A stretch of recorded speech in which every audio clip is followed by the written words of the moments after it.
Hello everyone, thank you so much for joining me. Today's video is going to cover the value of treating hepatitis C infections. There's been much discussion and debate regarding the pricing of hepatitis C drugs, but most of these discussions appear to be disconnected from the value provided by curing HCV infection. The objective of this talk is to provide a background on what value the new therapies provide. Why give this talk now? As some of you know, over the last 3 years, we've been traveling and meeting with experts in over 50 countries to understand the underlying epidemiology of HCV and interventions that can reduce the future disease burden. Unfortunately, very often we spend much of our time discussing the potential drug prices, and I'm afraid that some of the misunderstandings out there is limiting the strategies we're considering, and in the long run, this is not good for the patients or the public sector. Let's start by reviewing what happens to an HCV-infected individual over time. The first 6 months of the infection is called the acute phase, and about 15 to 25% of the individuals will spontaneously cure. Those who don't spontaneously cure progress to chronic hepatitis C in different stages of fibrosis, F0 to F4, and the F4 is defined as cirrhosis.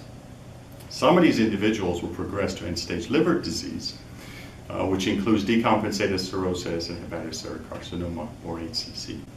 The end-stage liver disease do have a high mortality rate and may require liver transplantation depending on the availability of donors.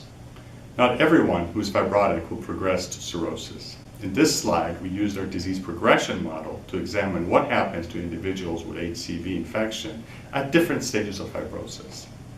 As you can see on top, individuals with F0 will progress to F1 to F3, but very few will become cirrhotic over a 15-year period.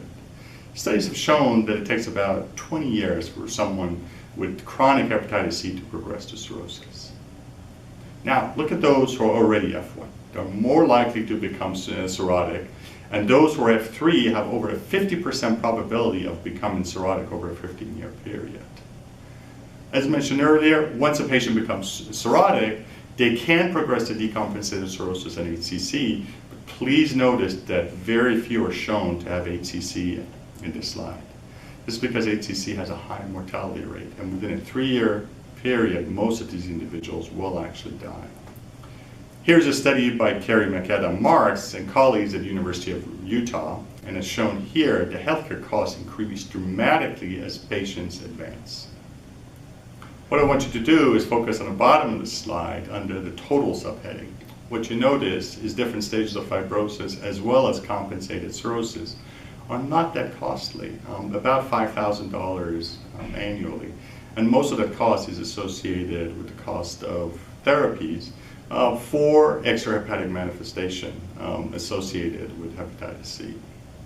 Now the cost actually increases dramatically once you go to decompensated cirrhosis and hepatocellular carcinoma. And of course, it's pretty well established that if those patients require liver transplants, that becomes considerably more expensive. And that's the key message here, that by treating hepatitis C infected individuals, we're paying the price of the drugs up front, but what we're doing is actually preventing the future cost as these individuals progress to the different stages of the disease. Now, direct cost is only part of the economic loss that a country will incur as a result of HCV infection. There are also indirect costs, like shorter life expectancy, when an individual dies early due to liver-related diseases, and there's loss of productivity due to cognitive and physical impact of viral infection. And these have been fairly well documented. Here's an example of an economic impact assessment we did with our Egyptian collaborators. The top graph shows the direct cost for 2 strategies. The dark line is the status quo strategy for a scenario where the Egyptians would continue to treat about 60,000 individuals with pegylated interferon ribavirin with about 50% SVR. And what you notice is over time, the direct cost would actually increase as these individuals actually progress to end-stage liver disease. Now the red line looks at the same direct costs, and that includes not only the hospitalization, inpatient, outpatient, and prescription, but also the cost of the hepatitis C treatment. And what you notice on the red line is that the direct cost will increase. This particular strategy looked at the impact of increasing treatment so that by 2030 we get a 90% reduction in the total number of infections in Egypt. And what you notice is in the early years, if we purely look at direct cost, this particular strategy will be more expensive for the government, but once we run out of patients, once the prevalence actually drops, you see a fairly substantial decrease in direct costs. And if you actually take this out further, the two lines actually start separating considerably. Now that's only part of the story, right? Because if someone dies, then they're not getting captured in the direct cost. And so the indirect cost looked at the years living with disability, years of lost life, as well as the productivity. And what you notice, of course, is that as you increase treatment, people live longer, and of course the productivity is higher. And so the red line, which is the disease control, the higher treatment rate, actually has a lower indirect cost associated with it. Now it's important to actually add those two together, and what you see is that the total cost will be less in every year except for 1 year for the Egyptian government if they increase treatment and actually treat everyone. Now the other point I want to make on this particular slide is just take a look at the scales of the indirect costs versus direct costs. Indirect cost is about 6 times higher than direct cost. And in the countries that we've analyzed, the indirect cost tends to be anywhere from 5 to 10 to 20 times higher than direct costs. And that's an important factor, that as people live longer, they can actually contribute to the society, and that's an important variable that needs to be taken into consideration. Now, what about limiting access to treatment? Is it economically more attractive to treat patients with advanced fibrosis? The answer is absolutely yes. But this strategy actually has some pretty major shortcomings. We know that once individuals become cirrhotic, some percentage will continue to progress to HCC.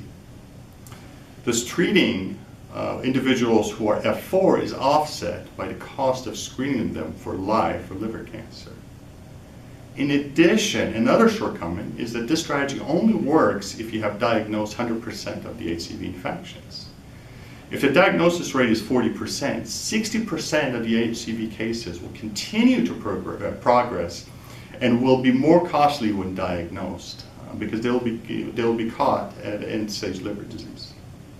The best option is to treat HCV-infected individuals before they become cirrhotic, and therefore you don't have to actually follow them up. Expanding treatment to all has actually another benefit that a lot of countries have not realized. In general, the price of a drug cannot be higher than the associated cost saving. Inclusion of all patients will lower the average cost. Remember, the early stage patients are not as costly, thus resulting in a lower average direct and indirect costs. In conclusion, the economic value of HCV treatment is eliminating future healthcare costs, and that's something that's getting lost in these discussions. If an HCV-infected individual is not treated, the healthcare system will still incur costs for inpatient, outpatient, drug costs, and liver transplantation. And that's important. By treating, we're incurring the cost today, but we're actually preventing costs in the future. And that's only direct cost. The indirect cost value is extending life expectancy and the quality of life. Thank you so much for joining us. If you have any questions, please send me an email at homi.razavi@Center for Disease Analysis. Love to get your feedback. Thanks again.